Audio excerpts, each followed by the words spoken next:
마가복음 7장 24절로 30절 말씀이에요. 마가복음 7장 24절로 30절까지 말씀, 우리에게 아주 익숙한 말씀인데 우리 한 목소리로 같이 나눴으면 좋겠어요. 24절부터 말씀을 함께 읽습니다. 시작. 예수께서 일어나서 거기를 떠나 두로 지방으로 가서 한 집에 들어가 아무도 모르게 하시려 하나 숨길 수 없더라. 이에 더러운 귀신 들린 어린 딸을 둔 한 여자가 예수의 소문을 듣고 곧 와서 그 발 아래에 엎드리니, 그 여자는 헬라인이요 수로보니게 족속이라. 자기 딸에게서 귀신 쫓아내 주시기를 간구하거늘 예수께서 이르시되 자녀로 먼저 배불리 먹게 할지니 자녀의 떡을 취하여 개들에게 던짐이 마땅치 아니하니라. 여자가 대답하여 이르되 주여 올소이다마는 상 아래 개들도 아이들이 먹던 부스러기를 먹나이다. 예수께서 이르시되 이 말을 하였으니 돌아가라, 귀신이 내 딸에게서 나갔느니라 하시매, 여자가 집에 돌아가 본즉 아이가 침상에 누웠고 귀신이 나갔더라. 아멘. 사랑하는 성도 여러분, 오늘 오후의 시간에는 수로보니게 여인의 믿음이란 제목을 가지고 여러 가지 말씀을 나누려고 해요. 사실 오늘 이 말씀 우리에게 매우 익숙한 말씀이죠. 근데 오늘 저는 여러분들과 함께 오늘 이 사건에 무엇에 좀 초점 맞추는가? 저는 믿음에 초점 맞추고 싶었어요. 죽귀, 지난 7월 둘째 주였나요? 거라사 지방으로 주님께서 나가셨을 때에 귀신 들렸던 자를 고쳤던 사건, 그 사건이 죽귀, 주님의 능력을 드러낸 사건이라고 한다면 오늘은 조금은 그 성격이 다른 것 같아요. 물론 한쪽 부분에서는 주님의 능력을 드러내는 것이 목적입니다만은, 그런 오늘 본문의 말씀은 더 중요한 것을 우리에게 교훈하고 있습니다. 그 이야기를 여러분과 좀 함께 나누려고 합니다. 예수님, 주님의 사역은 세례 요한이 감옥에 갇힌 것으로부터 시작이 됩니다. 세례 요한이 감옥에 갇혔다는 이야기를 듣고 우리 주님은 이제 본격적인 사역의 현장에 이제 등장하시는 거예요. 고향을 떠나서 갈릴리로 나와셔서 주의 말씀을 전합니다. 그 유명한 회개하라, 천국이 가까이 왔느니라. 이 말씀을 온 갈릴리로 두루 다니시면서 주의 말씀을 전합니다. 때로는 가르치시고, 때로는 고치시고, 때로는 또 전하시는 이런 다양한 사역을 통하여 주님의 사역이 본격적으로 시작이 됩니다. 그리고 중심지는 이미 말씀을 통해서 보셨던 것처럼 갈릴리이지요. 그러나 주님의 사역은 갈릴리에만 머무는 것이 아닙니다. 여러분 이해하기 쉽도록 제가 좀 그림을 하나 준비해 봤습니다. 좀 화면에 좀 띄워 주실까요? 말씀을 마가복음을 토대로 쭉 읽다 보면 갈릴리로부터 말씀이 시작이 돼요. 여러분 보시기에 왼편의 그림, 좀 확장한 그림이죠. 게네사렛 호숫가가 즉 갈릴리 호수예요. 다른 이름으로 이제 로마식 이름이죠. 게네사렛 호수 혹은 갈릴리 호수, 강이라는 이름도 언급되는데, 왼편에는 좀 더 크게 확대가 되어 있고, 오른편 그림에는 전체적인 이스라엘 그 유다 지역 위쪽의 모든 지역을 다 망라하고 있습니다. 거기 보시면 마가복음의 이야기를 보면 가장 오른쪽 그림을 보시자고요. 데가볼리라는 지역이 등장하지요. 데가볼리라는 지역은 우리가 지지난주에 살펴봤던 거라사라는 그 지방을 이렇게 포함하고 있는 그런 큰 행정구역이다라고 이해하시면 될 것 같아요. 갈릴리라는 호수 그 주변에서의 사역만이 아니라 주님의 사역은 이방인의 땅인 데가볼리, 거라사라는 곳에까지 이르러서 주의 말씀을 전하시는 거예요. 또다시 갈릴리로 돌아오시는 거예요. 그 다음에 이번에는 갈릴리 동쪽에 있는 베세다라는 동네도 보이시는지요? 동쪽의 베세다, 갈릴리의 서쪽에 있는 또 게네사렛까지, 이런 모든 곳은 마가복음 6장 말씀에 등장하는 장소입니다. 마가복음 5장에서 거라사가 등장하고 마가복음 6장에서 이 베세다와 게네사렛이 등장합니다. 또 오늘 이어지는 7장 말씀, 오늘 본문의 배경이 되는 7장 말씀인데, 이제 주님은 이제 더 북쪽으로 올라가십니다. 7장 말씀을 통해서 주님은 두로라는 곳까지 올라가셔서 사역을 시작하는 것을 보게 됩니다. 여러분 그림 보시기에 가장 위쪽에 두로하고 시돈이라는 곳이 보일 거예요. 그러니까 갈릴리의 터전을 잡으셨지만 주님의 사역은 갈릴리 동쪽에서도 서쪽에서도 또 북쪽에서도 또 나중에는 유다 지역인 남쪽까지 내려가는 이런 사방을 망라하는 그런 주님의 사역을 감당하셨음을 우리는 말씀을 통하여 보게 됩니다. 그뿐만이 아니지요. 당연스럽게 예수님은 유대인들에게 복음의 첫 번째 사역을 시작하였지만 유대인을 향한 사역이 전부가 아니었음을 깨닫게 되는 거예요. 이방 사람들에게도 찾아가셔서 주의 말씀을 전합니다. 그들 살아가는 사람들, 비록 이방인이었지만 주님은 그들 모두에게 이 말씀을 전하고자 발길을 옮기신 거예요. 오늘은 거라사에서, 벳세다에서, 게네사렛에서, 또 두로에서, 또 다시 갈릴리에서 이런 정말 계속되는 사역의 여정 속에서 주님의 발걸음은 이제 두로라는 곳에 이르게 된 거예요. 오늘 말씀은 이곳 두로에서 일어났던 한 사건을 우리에게 소개합니다. 두로라는 곳 이제 됐습니다. 저 그림은 이제 저에게 붙여주셔도 될 것 같아요. 이 상황 가운데 주님은 이제 두로에서 한 가지 중요한 일을 행하시죠. 수르보니게 여인이 예수님에 대한 소문을 들었어요.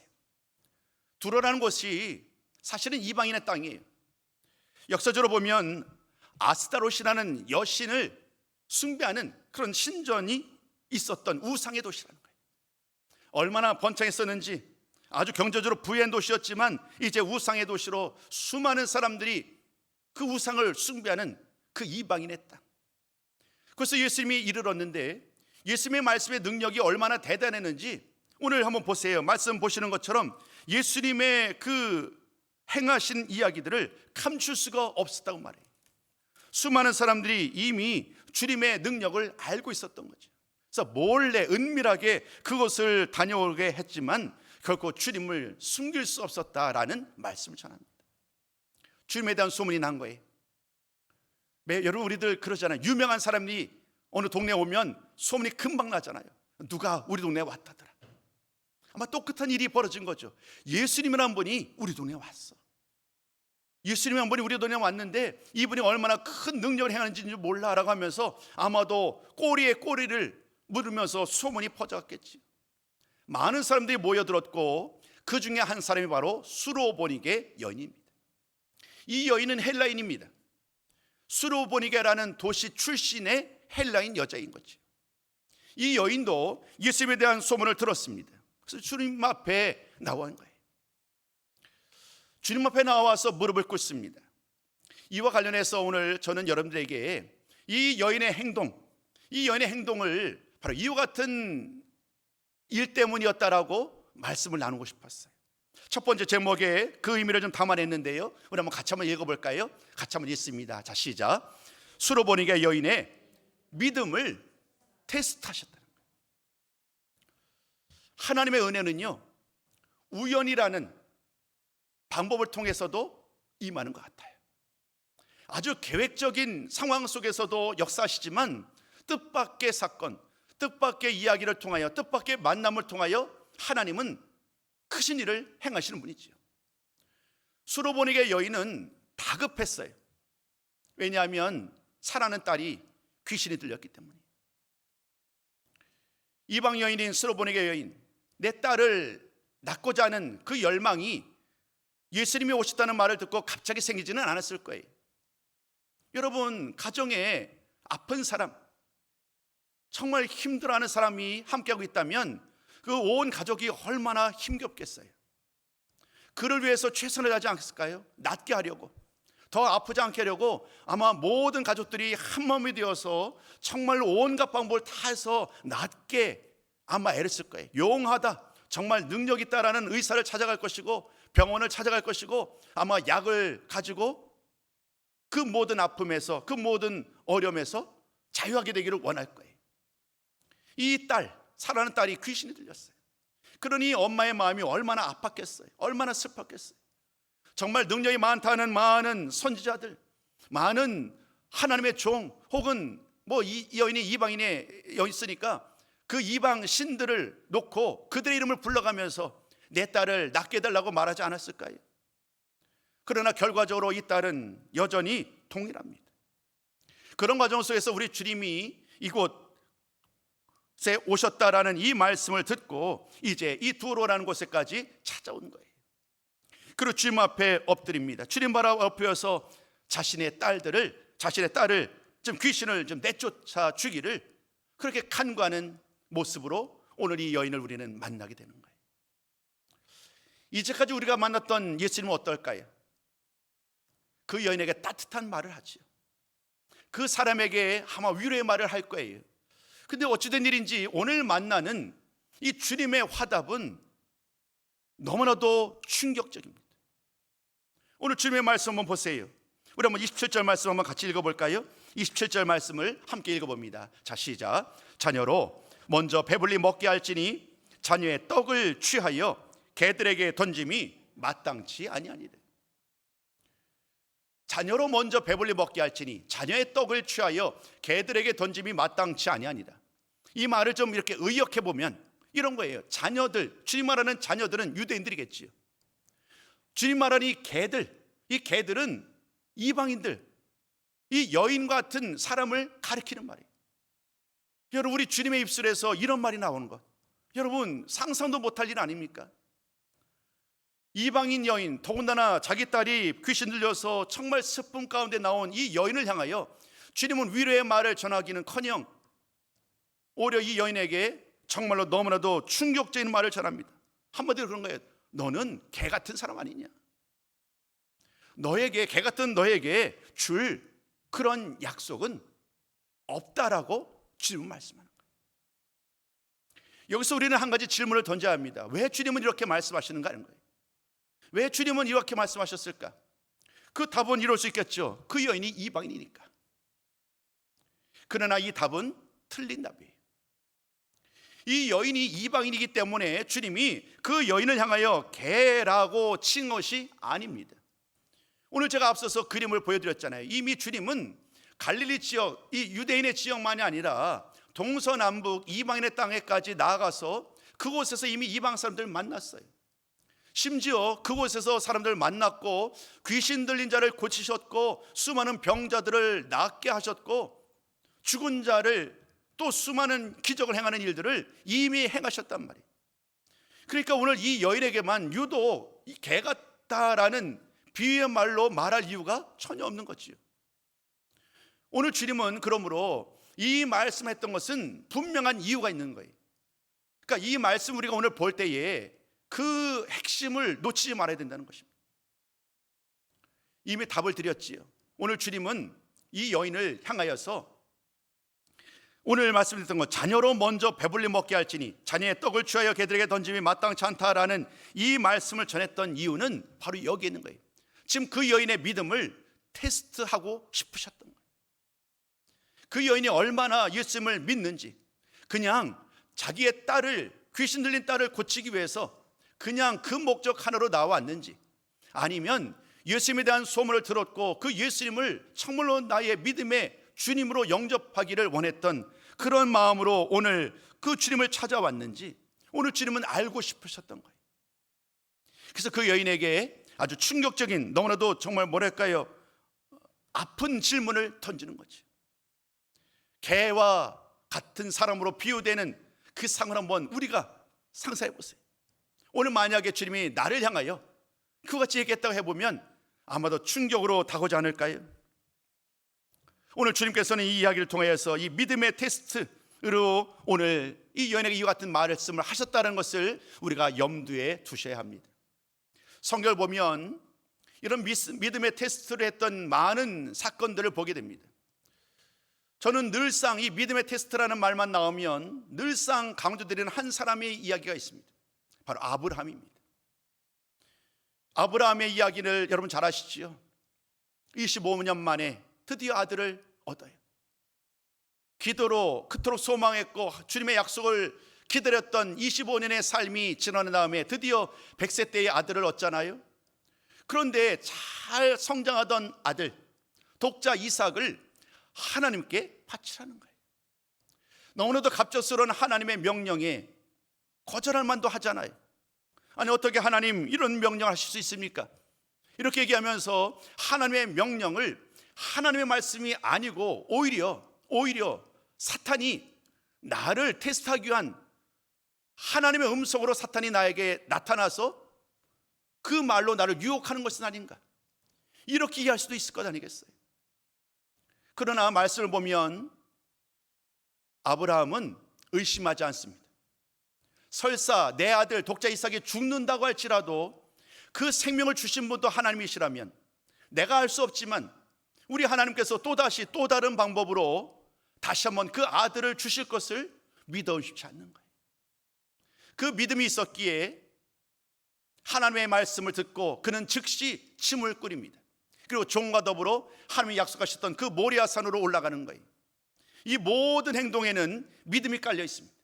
아브라함의 그 믿음이 있었기에 하나님은 마지막 순간에 아브라함의 이름을 2번이나 부르시면서 그가 하나님을 얼마나 사랑하는지, 그가 얼마나 하나님을 신뢰하는지를 이제 아셨다고 하면서 그의 믿음을 칭찬하시지요. 오늘 시대는 다르지만, 정도는 다를 수 있겠지만, 오늘 우리가 만나는 이 수로보니게 여인, 이방 여인이었지만 이 여인은 오늘 이 믿음의 테스트의 한 복판에 지금 직면해 있는 거예요. 그 믿음의 테스트 가운데 수로보니게 여인이 어떻게 반응하냐에 따라서 우리 주님은 전혀 다른 이야기로, 전혀 다른 모습으로 그 여인을 이끌어 가겠지요. 물론 우리는 그 결론을 다 알고 있습니다. 첫 번째, 오늘 우리는 이렇게 질문했습니다. 수로보니게 여인과 주님의 만남은, 특별히 주님의 이렇게 험악한 말씀은 오히려 그 여인을 향한 믿음의 테스트였다는 것입니다. 이와 같은 말, 정말 인격적이지 않은 수치스러운 또 모욕감을 느끼는 그런 말씀을 들었음에도 불구하고 이 여인이 어떻게 반응하느냐, 그 이야기를 통해서 주님은 다음 일을 행하실 준비를 갖춰 놓으신 거예요. 그 믿음의 테스트 한복판에 이제 이 말씀으로 그 여인을 초대한 거예요. 이제 두 번째는 어떻게 이어질까요? 두 번째 말씀 우리 한번 같이 제목 나눠봅니다. 자, 시작. 수로보니게 여인이 믿음으로 화답했어요. 짝이 이루어지죠. 믿음으로 테스트하셨고 믿음으로 화답했고. 오늘 이 수로보니게 여인의 이야기 가운데 여러분 놓치지 말아야 될 것이 바로 이거예요. 우리 주님은 그 여인의 믿음을 테스트하셨고, 그리고 이 여인은 정말로 기쁨으로, 감사함으로, 아무리 모욕적인 말을 들었지만 그 믿음의 말씀에 진정한 참된 믿음으로 반응을 한 거예요. 이 여인의 말이 참 귀하지요. 이 여인의 말을 한번 보시자고요. 이 여인이 이렇게 말을 합니다. 상 아래 개들도 아이들이 먹던 부스러기를 먹습니다. 상 아래의 개들도 아이들이 먹던 부스러기를 먹습니다. 이건 비유의 말이죠. 실제 그렇죠. 개들도 기다려보면 이제 부스러기가 어린 애들이 먹다 보면 뭐 부스러기가 좀 떨어질 것 아니겠어요?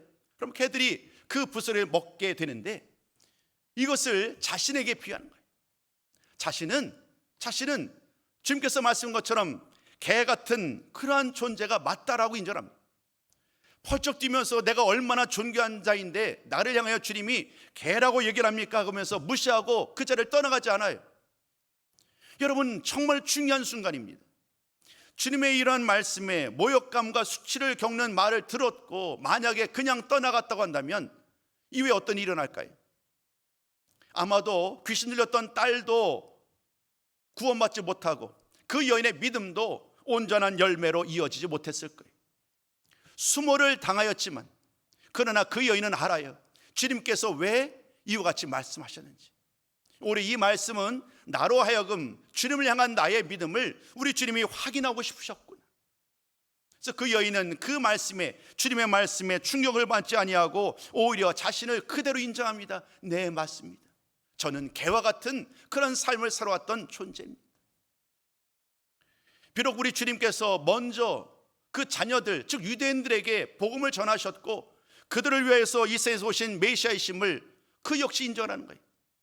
그럼에도 불구하고 우리 주님께서 저에게도, 개 같은 나에게도 우리 주님께서는 또 동일한 은혜를, 또 다른 은혜를 나에게 주실 수 있음을 나는 믿어 의심치 않습니다. 오늘 이 수로보니게 여인은 그런 마음을 가지고 상 아래 개들을 위해서 떨어진 그 부스러기라도 나는 만족합니다. 그 부스러기라도 나는 주님의 은혜를 경험하기 원합니다. 이렇게 고백을 한 거예요. 이 여인의 고백이 참 멋들어지지요. 오늘 나의 믿음을 혹여나 누군가가 여러분들은 예수를 믿는 믿음을 어떻게 정리할 수 있을까요? 라고 묻는다면 오늘 이 여인의 이 답이 큰 어떤 지침이 될 수 있지 않을까? 참 멋들어진 신앙 고백 아닐까요? 화려한 수식어로 좀 멋들어진 아름다운 그런 단어로 포장된 신앙 고백도 중요하겠지만 내 삶의 역사하신 그 주님을 그대로 고백하는 이런 신앙 고백 역시 힘이 있을 거예요. 오늘 수로보네게 여인은 그 마음 그대로, 그 믿는 바 그대로 자기를 그대로 개에 비유하면서 저에게도 부스러기와 같은 하나님의 은혜, 주의 은혜를 저에게 덧입혀 주세요. 그렇게 화답하며 나아간 거예요. 오늘 이 말씀 가운데 주님은 그 여인의 말에 주목하지 않을 수 없겠지요. 너무나 놀라운 말로 화답을 했으니까요. 그래서 주님은 그 여인을 향해서 그 여인의 믿음을 인정을 합니다. 그 여인에게 자비와 긍휼을 베풀죠. 그리고 그 여인을 향해 말합니다. 귀신이 내 딸에게서 나갔다. 귀신이 내 딸에게서 나갔다. 다른 것 볼 필요가 없는 거예요.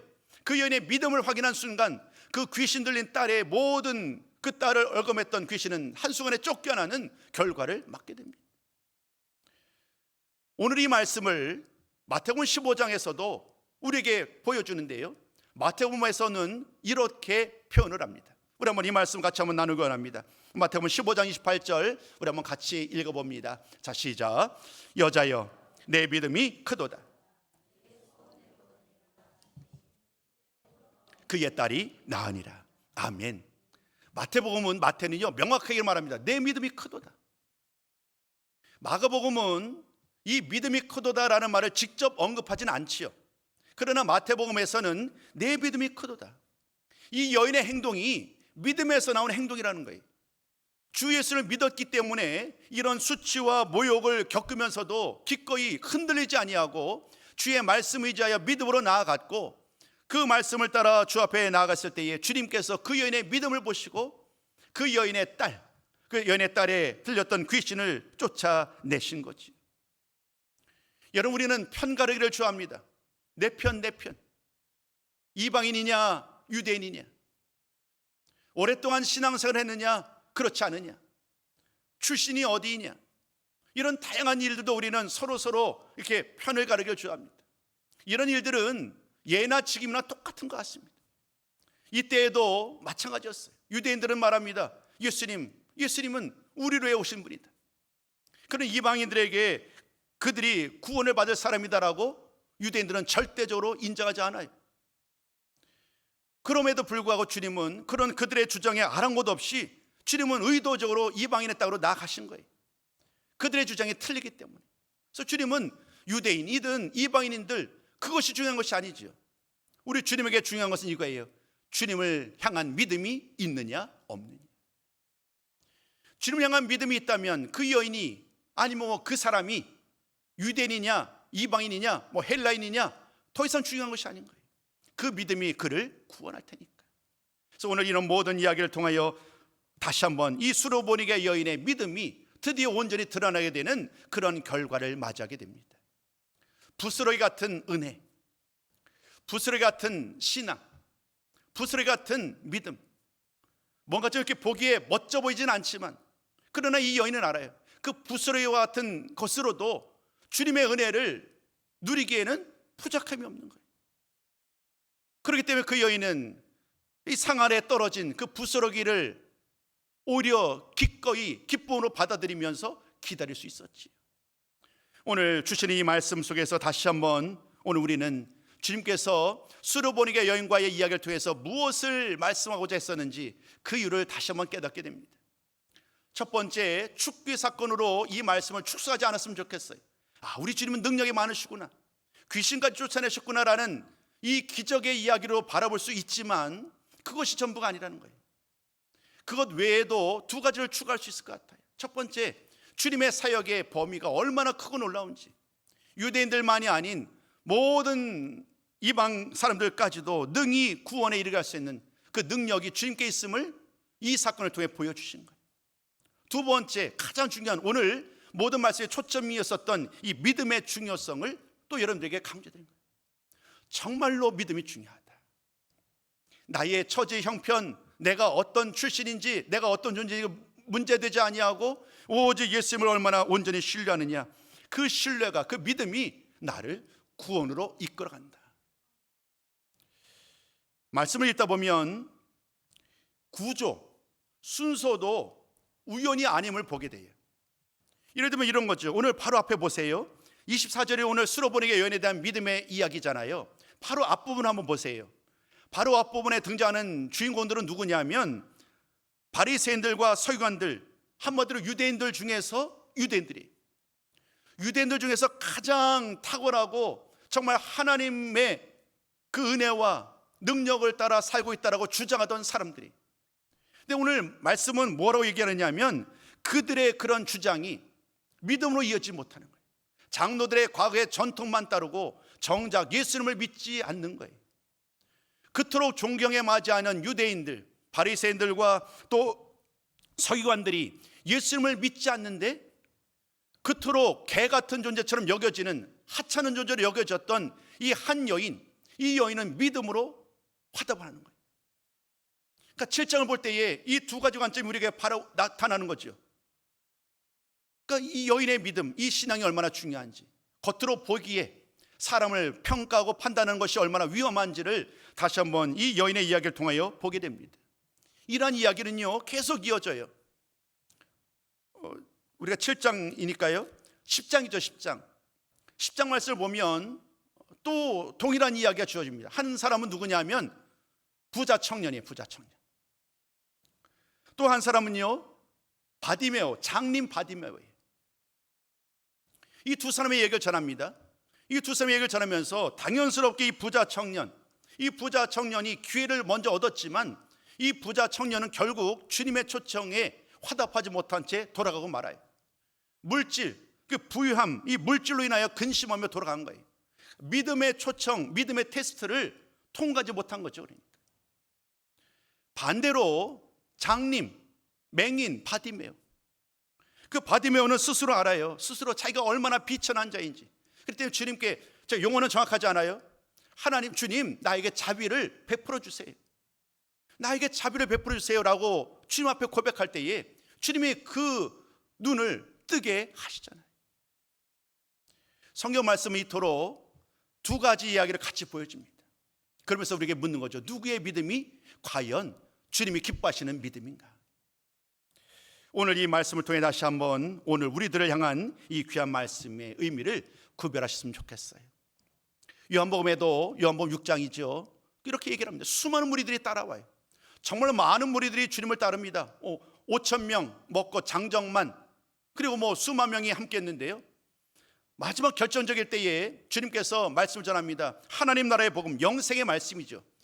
영생의 말씀을 듣고서는 포기하고 버려야 될 것이 너무 많은 거예요. 그러니까 이 사람들이 고민하기 시작합니다. 그러다가 결론은 뭐냐면 그 모든 것을 포기할 수 없다는 거예요. 그래서 이 말씀이 어렵다라는 이유를 대고 주님을 떠나갑니다. 그들 역시도 믿음의 테스트를 통과하지 못한 거예요.